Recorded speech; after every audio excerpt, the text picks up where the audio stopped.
ప్రసంగికులను ఆహ్వానించేటప్పుడే తగిన ఎత్తు సరిపోతుందా లేదా అని గమనించకుండా ఆహ్వానించుకోవడంలో చాలా ఇబ్బందులు వస్తాయి. శామ్యులు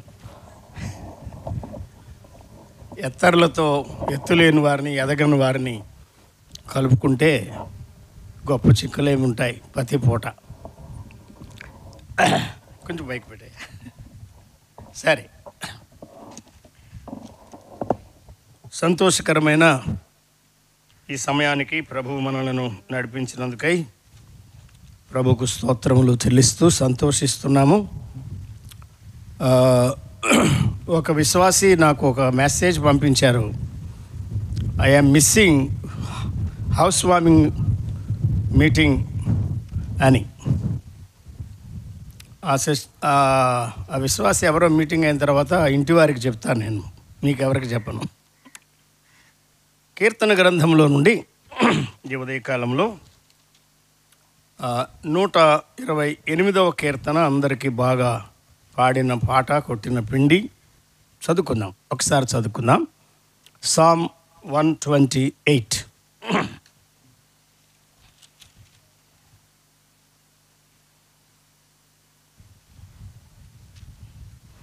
యాత్రా కీర్తన. యెహోవా యందు భయభక్తులు కలిగి ఆయన త్రోవల యందు నడుచువారందరూ ధన్యులు. నిశ్చయముగా నీవు నీ చేతుల కష్టార్జితము అనుభవించదవు. నీవు ధన్యుడవు, నీకు మేలు కలుగును. నీ లోగిట నీ భార్య ఫలించు ద్రాక్ష వల్లివలే ఉండును. నీ భోజనపు బల్ల చుట్టూ నీ పిల్లలు ఒలీవ మొక్కల వలె ఉందురు. యెహోవా యందు భయభక్తులు కలవాడు ఎలాగూ ఆశీర్వదింపబడును. సియోనులో నుండి యెహోవా నిన్ను ఆశీర్వదించును. నీ జీవితకాలం అంతయు యెరూషలేమునకు క్షేమము కలుగుట చూచెదవు. నీ పిల్లలను నీవు చూచెదవు. ఇశ్రాయేలు మీద సమాధానము ఉండునుగాక.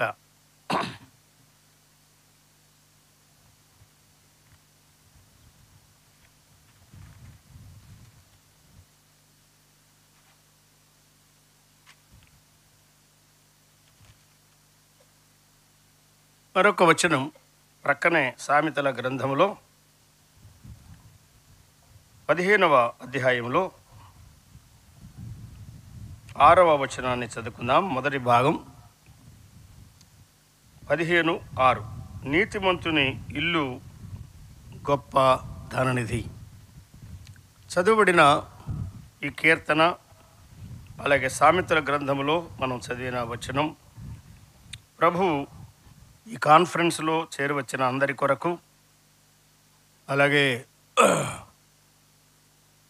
సైమన్ వారి కుటుంబీకులు, బంధువులు వారి కొరకు ప్రభువు ప్రత్యేకంగా దీవించునుగాక. కుటుంబాలు కట్టబడాలి.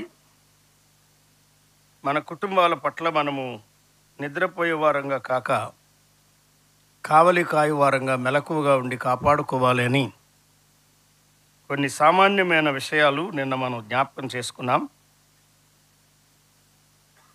128వ కీర్తన సాధారణంగా మిషన్ చర్చెస్లో పెళ్లి జరిగిన వెంటనే పాస్టర్ గారు జస్ట్ మ్యారీడ్, అప్పుడే భార్య భర్తలని ప్రకటించినటువంటి యవనస్తులను తీసుకుని వెళ్తూ మెట్ల మీదుగా ఎక్కించి ఆయన త్రోవల యందు నడుచు వారందరూ ధన్యులు అని కీర్తన మొత్తం చదివిస్తారు. తర్వాత దిగిపోతారు. పాస్టర్ గారు ఉన్న చోట వారు ఉండకూడదు కనుక వారు దిగిపోతారు. అక్కడికి వారు ఏమనుకుంటారంటే ఆయన త్రోవల్లో మనం నడుస్తున్నామని.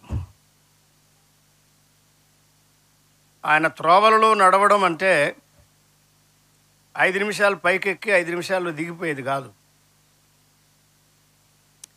ఆయన త్రోవల యందు నడవడం జీవితాంతం.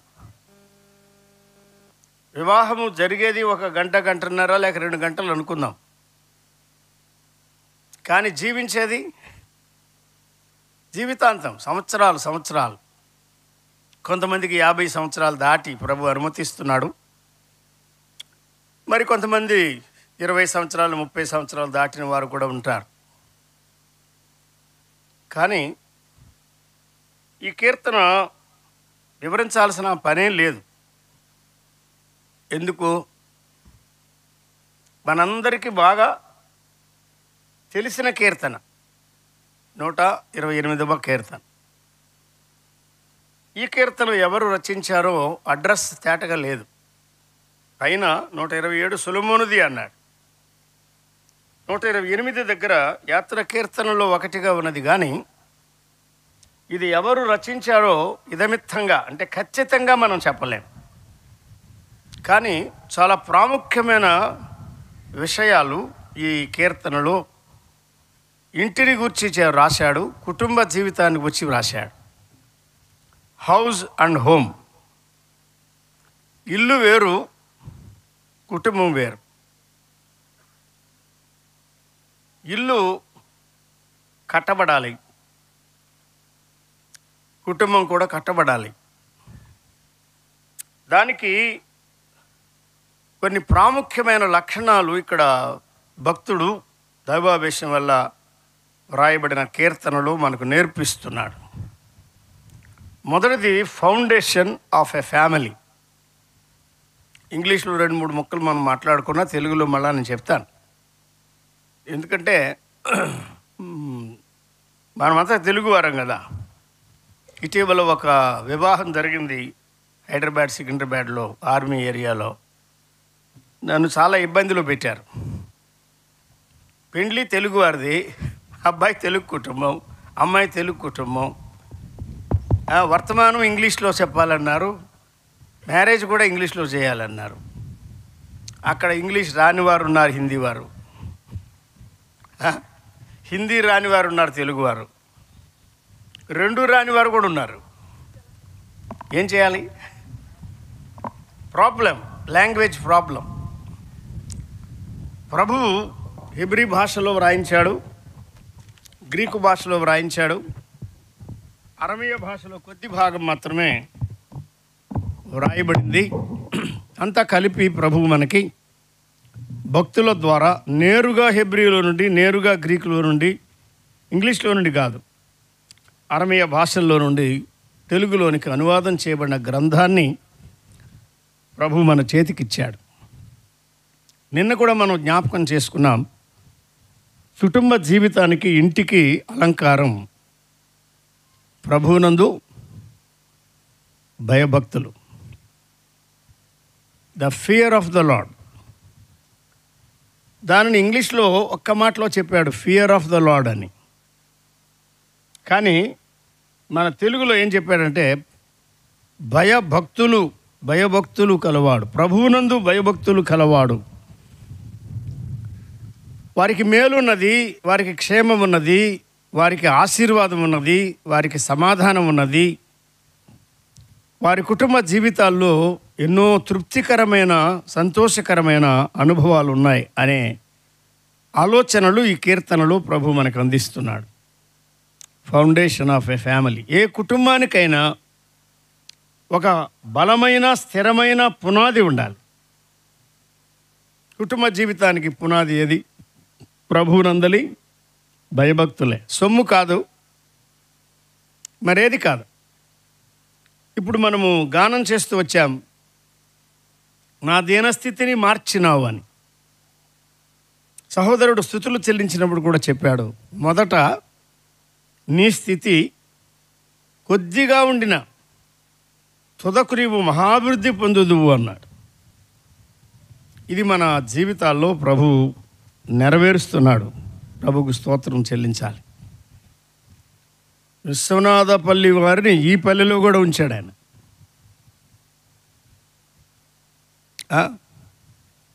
I right? ఈ పల్లెలో కూడా ఉంచాడు. వారు మొత్తం యూనివర్స్ అంతా, విశ్వం అంతట్లో ఉండాల్సిన వారు.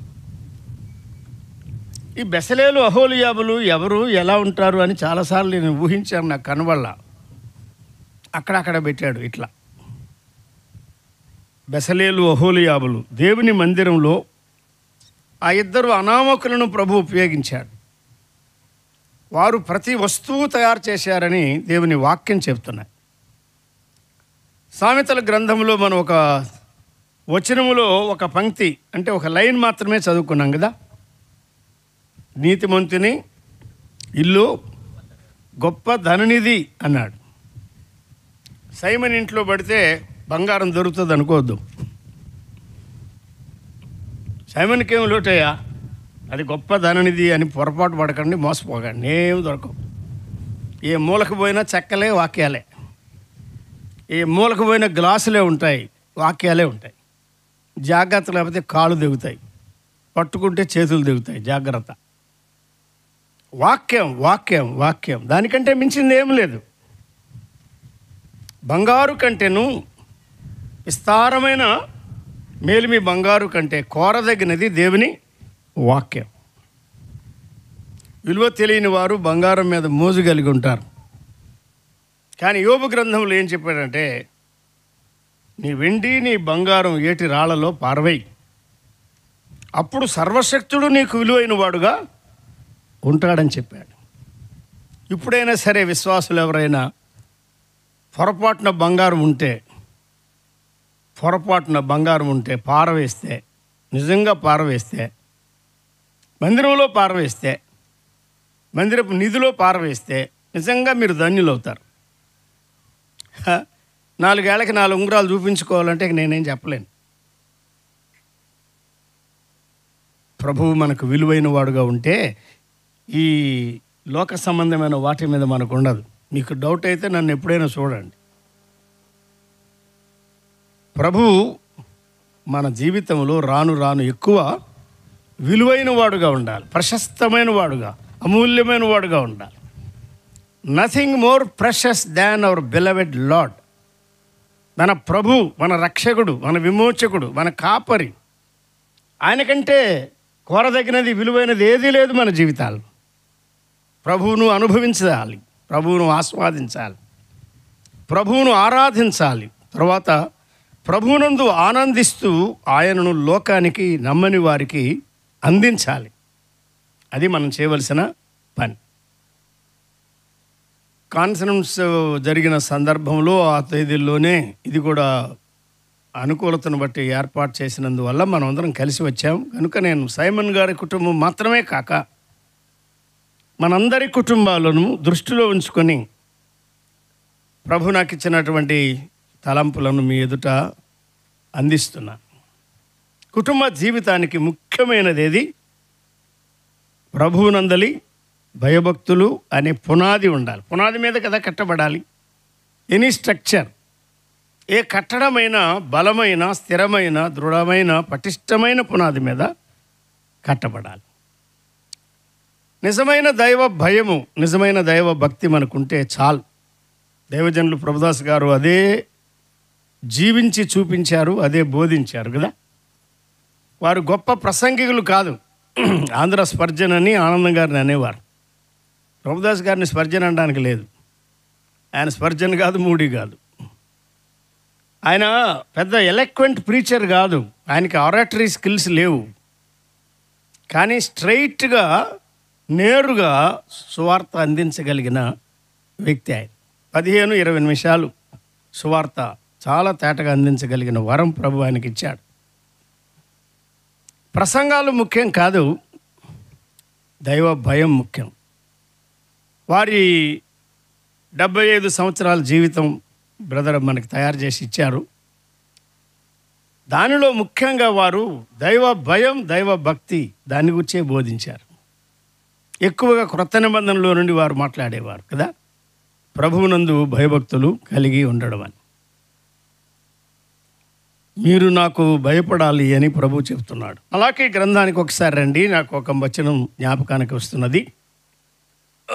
మలాకీ గ్రంథం 2వ అధ్యాయం.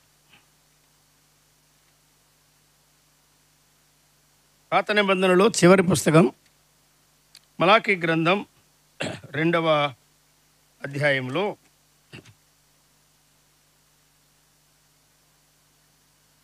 5వ వచనం చదువుకుందాం. ఒకరు చదవండి. 5వ వచనం, 2వ అధ్యాయం 5వ వచనం. నేను చేసిన నిబంధన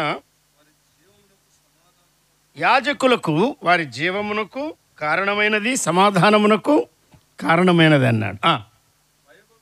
భయభక్తులు పుట్టించుటకై నేను వాటిని వారికి ఇచ్చి తిని అన్నాడు. గనుక వారు నాయందు భయభక్తులు కలిగి నా నామం విషయములో భయము గలవారై అన్నాడు. దేవుని వాక్యము అందించవలసిన వారు ఎలా అందించాలో దేవుని వాక్యంలో చాలా స్పష్టంగా ప్రభువు వ్రాయించాడు. వాక్యంలో ఎక్కువ ముచ్చటలు కాదు, కల్పనా కథలు కాదు, కానీ నాకు తెలిసినంత వరకు, నేను ఆక్షేపించడం లేదు, విమర్శించడం లేదు, కానీ నేను అనుకుంటున్నాను, నేను భావిస్తున్నాను అనే దానికన్నా నిశ్చయముగా ఉన్న దేవుని వాక్యం, అది దేవుని ప్రజలకు చాలా ప్రయోజనకరం. The statutes of the Lord as they are. ఉన్నది ఉన్నట్టుగా దేవుని వాక్యాన్ని సంఘాలకు, సహవాసానికి, కుటుంబాలకు, వ్యక్తులకు అందించడం, అది చాలా ప్రాముఖ్యమైన విషయం. ఎవరు ఏమనుకుంటున్నారో దానికోసం కాదు మనం కూడి వచ్చేది. దేవుని ఆత్మ ఏమని వ్రాయించాడు, అలా వ్రాయించుటలో ఆయన భావం ఏమిటి, ఆయన ఉద్దేశం ఏమిటి, అది మనం గ్రహించాలనే ఆలోచిస్తున్నాం కదా. దేవుని ప్రజలు అంటే అబ్రహాము సంతానం చాలా విచిత్రమైన జీవితం జీవించారు. అబ్రహాము వంటి విశ్వాసం, అబ్రహాము వంటి దైవ భయం వారి జీవితాల్లో లేవు. రాను రాను వారు మనము ప్రభు పిల్లలమే కదా అని అనుకొని నిర్లక్ష్యంగా జీవించడం ప్రారంభించారు. దైవ గ్రంథములో వారిని గూర్చి వ్రాయబడింది. ఒక్క చోట చదువుకుందాం, చూడండి. రాజులు 2వ గ్రంథం, 2nd book of Kings and chapter 17. రాజులు 2వ గ్రంథం 17వ అధ్యాయం చివరి వచనం ముందు చదవండి. The last words of chapter 17, 17వ అధ్యాయం చివరి వచనం. ఈ ఎటువంటి ప్రజలు? యెహోవా యందు భయభక్తులు గలవారు కాదు, అయినను అన్నాడు. మళ్ళీ తోక పెట్టాడంటే అర్థం ఏంటంటే కత్తిరించాల్సిన తోకలు ఉన్నాయి వీళ్ళ దగ్గర. అర్థమైందా? ఒక ప్రక్కన ప్రభువునందు భయభక్తులు ఉన్నాయి, ఆయన కాదంటే ఎంత కీడు వస్తుందో అని. మరొక ప్రక్కన ఏం చేస్తున్నారు? అదే చూడండి, విగ్రహములను పెట్టుకున్న విగ్రహాలు వాటిని పూజిస్తూ వచ్చారన్నాడు. ఇప్పుడు మీరు ఆలోచన చేయండి, ఎవరిని ఆరాధిస్తున్నారు వీరు? ప్రభువును ఆరాధిస్తున్నారా? ప్రభువును మాత్రమే ఆరాధిస్తున్నారా? ప్రభువును మాత్రమే నమ్ముతున్నారా? ప్రభువును మాత్రమే సేవిస్తున్నారా? మీరంతా మౌనంగా ఉన్నారు. అదే జవాబు. అంటే అర్థం ఏంటి? వీరి దగ్గర ఏక హృదయం లేదు. ప్రభువునందు భయభక్తులు కలిగి ఉంటే 130% వారికి ఆశీర్వాదం దొరికేది. కానీ వారు ఏం చేస్తూ వచ్చారు? ఒక ప్రక్కన ప్రభువును పూజిస్తున్నారు, మరొక ప్రక్కన విగ్రహాలను కూడా పూజిస్తున్నారు. ఇటువంటి భక్తి, ఇటువంటి ఆరాధన, ఇటువంటి సేవ ప్రభువుకు ఇష్టం లేదు, అక్కర్లేదు అంతే. The Lord doesn't require worship of such double minded people. జమనస్కుల యొక్క ఆరాధన ఆయనకెందుకు? ఆయనకు మనుషులు లేరా? ఆరాధికులు లేరా? యాజకులు లేరా? ఆయనకు భయపడేవారు ఆయనకు కావాలి. మన కుటుంబాల్లో, మన సంఘాలలో ప్రభువుకు మాత్రమే భయపడే వారి ఆరాధన ఆయన అంగీకరిస్తాడు. ప్రభువును హత్తుకొని ప్రభువును సేవించే వారి సేవ ఆయన అంగీకరిస్తాడు. అది ఆయనకు కావాలి. ఫౌండేషన్, పునాది చాలా గంభీరంగా చెప్పాడు. యెహోవా యందు భయభక్తులు కలవారు. ప్రజల మర్యాదలు వారు పాటిస్తున్నారు, అదే అధ్యాయంలో చెప్పాడు. జనుల మర్యాదలు వారు పాటిస్తున్నారు, పూర్వ మర్యాదలు వారు పాటిస్తున్నారు. దేవుని మర్యాద తెలియని వారుగా ఉన్నారని అధ్యాయం అంతట్లో రాశాడు. విన్నారా? కనుక మనము మన జీవితాల్లో ఒక కమిట్మెంట్ ఉండాలి. అంటే ఒప్పుదల ఉండాలి, దానికి అంకిత భావం ఉండాలి.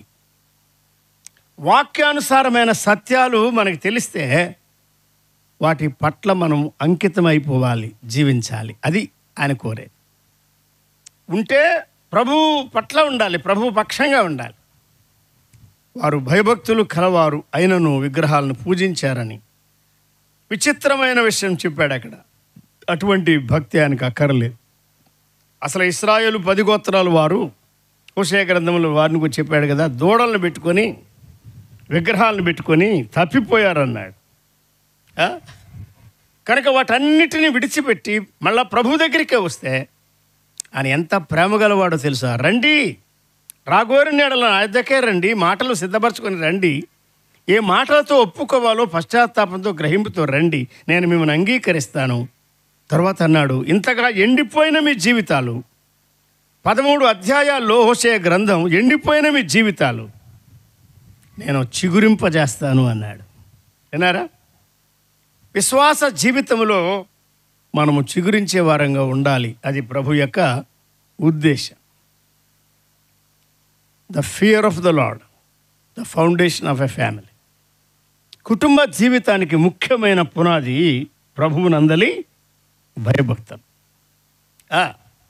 తర్వాత కుటుంబాన్ని గురించి కొన్ని ఫిగర్స్ చెప్పాడు. The figures of a family.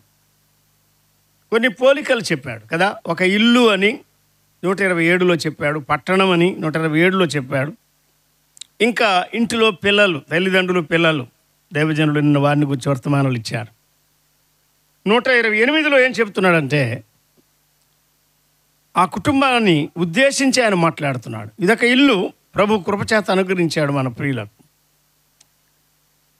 128వ కీర్తనలో నీవు ధన్యుడవు అన్నాడు కదా. 2వ వచనంలో నీవంటే నీవే గృహ యజమాని, హెడ్ ఆఫ్ ద ఫ్యామిలీ. ఏ కుటుంబాన్ని స్త్రీలు నడిపించకూడదు. స్త్రీలు నడిపిస్తే కుటుంబం నష్టమైపోతుంది, నాశనం అయిపోతుంది. మీకు ఇష్టమైనా కష్టమైనా నేను చెప్పక తప్పదు.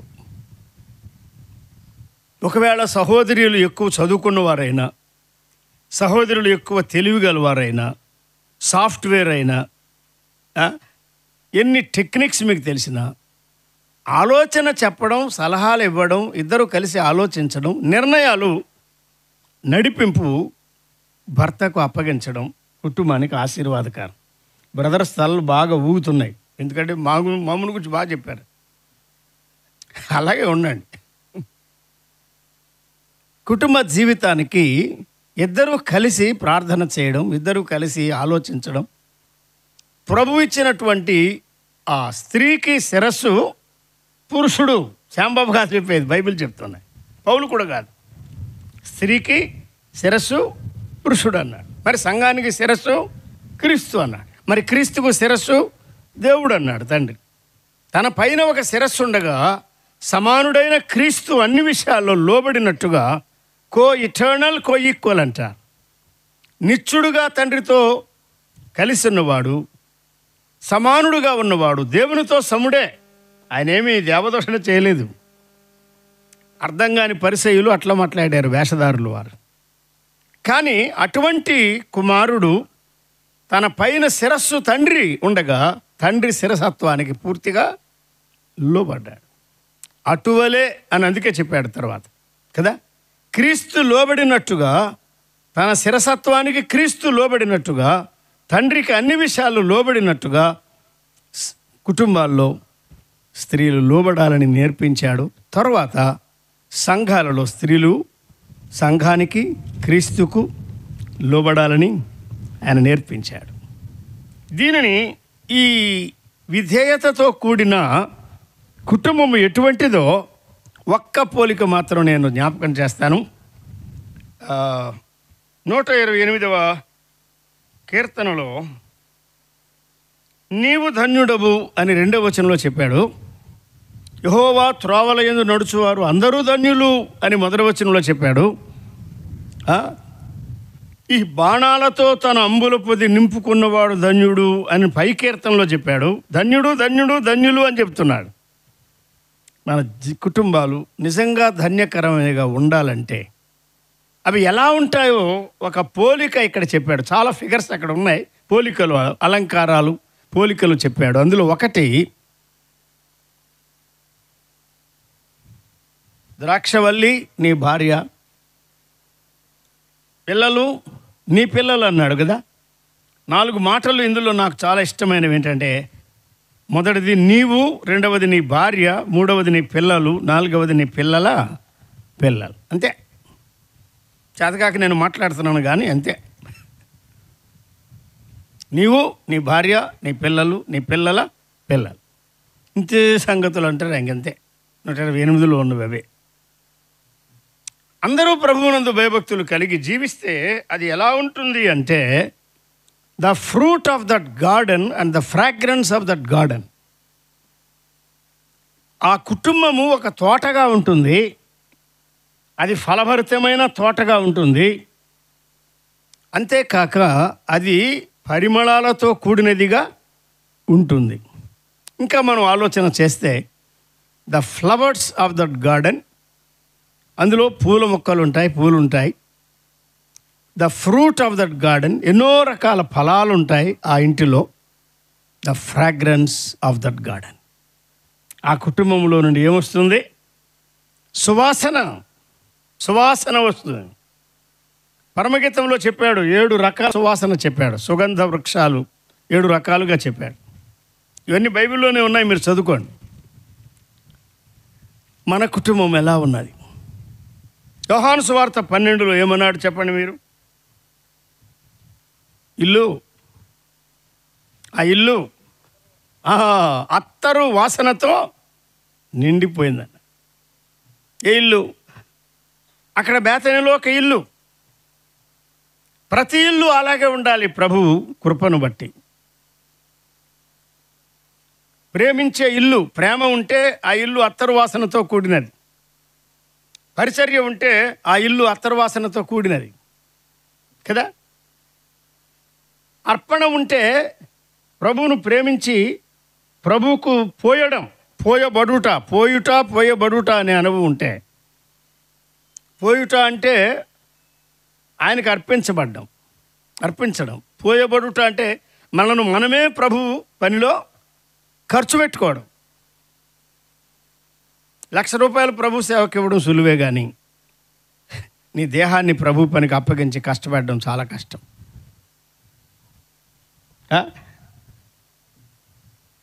లీవ్ పెట్టడమే కష్టంగా ఉంది చాలామందికి. లీవ్ పెట్టడమే కష్టంగా ఉంది. ఒక్కరోజు సెలవు పెట్టలేరు. దేనికోసం? ప్రభు పని కోసం. అంటే సంవత్సరం అంతా పిలుపులు ఉంటే మరి అది కూడా కష్టమే. అది కాదు, అవసరమైతే మనము కొంత నష్టము భరించడానికి ఇష్టపడాలి. మనమే. పౌలు ఏం చెప్పాడు? నన్ను నేను వేయపరచుకుంటానన్నాడు. నాకు కలిగిన ఆస్తి మొత్తం మీ కొరకే, ఆత్మల కొరకు సంతోషంగా ఖర్చు చేస్తానన్నాడు. సంఘ పెద్దలు ఉన్నారా ఈ మీటింగ్లో, కాన్ఫరెన్స్లో? సంఘం సొమ్ము భలే హుషారుగా ఖర్చు పెడుతున్నారు మీరు. సంఘం సొమ్ము అందరూ వేసేటువంటి అర్పణలే భలే హుషారుగా ఖర్చు పెడుతున్నారు. సొంతం ఎప్పుడైనా పెడుతున్నారా? ఆలోచన చేయండి. మన సొంతం. దావీదేమన్నాడు? నేను ఇచ్చినది కాక, మందిరం కొరకు ఉన్నది కాక నా సొంతం ఇస్తానన్నాడు. అవునా? కష్టస్థితిలో ఆయన ఇచ్చాడు. అదే ఫ్రాగ్రెన్స్ ఆఫ్ ఎ గార్డెన్. మన కుటుంబాల్లో ఉండేటువంటి సౌగంధం, ఆ సువాసన అనేది ఎలా వస్తుంది? యోహాను సువార్త 12లో 3 రకాల సువాసన ఉంది కదా. ఫలం ఉన్నది. మార్తను ఒక రకంగా, మరియను ఒక రకంగా, లాజర్ను ఒక రకంగా ప్రభు వాడుకుంటాడు ఆయన. లేపబడిన వాడు విందులో కూర్చున్నాడు ప్రభుతో సహవాసం చేస్తున్నాడు. లాజరు కూడా చిన్నవాడేం కాదు. లేపబడిన లాజరును చూచి కొందరు ఆయన యందు విశ్వాసం ఉంచారన్నాడు. నిన్ను చూసి నన్ను చూసి ఎవరు నమ్మలేకపోతున్నారు. ఈ నమ్ముకున్న ప్రభువు నమ్ముకుంటే నేను కూడా ఇలాగే ఉంటాను కదా అని నమ్మలేకపోతున్నారు. అవునా కాదా? ఆలోచన చేయండి. నమ్మిన మన జీవితాలు స్థిరంగా ఉంటే, నమ్మకంగా ఉంటే, పవిత్రంగా ఉంటే, ప్రేమతో, సంతోషంతో, సమాధానంతో కూడి ఉంటే, ఆత్మ ఫలముతో కూడి ఉంటే ఎంతమంది ప్రభువులోకి వస్తారు. ఎన్ని ఆత్మలను మన కాలంలో మనం చూడగలుగుతాం. ఎన్ని సంఘాలు కట్టబడతాయి. రకరకాల ఫలాలు విన్నారా? అంజూర అనే మాట అక్కడ రాయలేదు, కానీ నీ భార్య ద్రాక్ష అంటే, నీ పిల్లలు ఒలీవ అంటే, ఇక ద్రాక్ష ఒలీవ తప్ప మరేముండాలా? ద్రాక్ష ఒలీవ రెండు చెప్పాడు. ఇక మూడోది ఏది? అంజూర కదా, అంజూర. కనుక నీవు అంజూరను పోలి ఉంటావు. బైబిల్లో చేర్చనక్కర్లేదు మనం. నీవు అంజూరను పోలి ఉంటావు. అంజూరులోని మాధుర్యం, అంజూరులోని ఫలము నీ ఇంటిలో ఉంటుంది. రెండవది, నీ భార్య సంతోషాన్ని కలిగించే ద్రాక్ష వల్లివలే ఉంటుందన్నాడు. మూడవది ఏది? నీ పిల్లలు అన్నాడు. ప్రభు పిల్లల్ని ఇస్తాడు కదా. ప్రభు మనకు అనుగ్రహించే పిల్లలు మనతో కలిసి ప్రభువును ఘనపరుస్తూ, ప్రభు కార్యాల పట్ల సత్క్రియలు చేసేవారుగా, మన కాలంలోనే వారు సాక్ష్యం ఇచ్చేవారుగా, సేవించేవారుగా, సమర్పణ గలవారుగా, ఇష్టపూర్వకంగా దేవుని దాసులకు, ప్రభు పనులు ప్రయాసపడేవారికి సహకరించేవారుగా, సేవ చేసేవారుగా ఉంటే ఎంత గొప్ప తృప్తి మనం పొందగలం. ఈ కీర్తనలో ఈ రీతిగా ప్రభువు మన కుటుంబ జీవితాలను ఉద్దేశించి ఎన్నో విషయాలు చెప్తున్నాడు. మీరు ధ్యానం చేయండి. నీవు, నీ భార్య, నీ పిల్లలు ఇలా ఉంటే నీ పిల్లల పిల్లలను కూడా నీవు చూస్తావు. నీ పిల్లల పిల్లలను నీవు చూస్తావు. నీకు ధన్యత, నీకు మేలు, నీకు ఆశీర్వాదం, నీ క్షేమం, నీకు సమాధానం అని ముగించాడు కదా. మన కుటుంబాల్లో వీటిని ప్రయోగాత్మకంగా, అంటే అనుదిన జీవితంలో అనుభవిస్తూ ప్రభువును మహిమపరచేవారంగా మనం సాగుదాం. దైవజనులు మన మధ్య ఉన్నారు. వారి ద్వారా మరి దేవుని వాక్యాన్ని విని మనం క్షేమాభివృద్ధి పొందుదాం.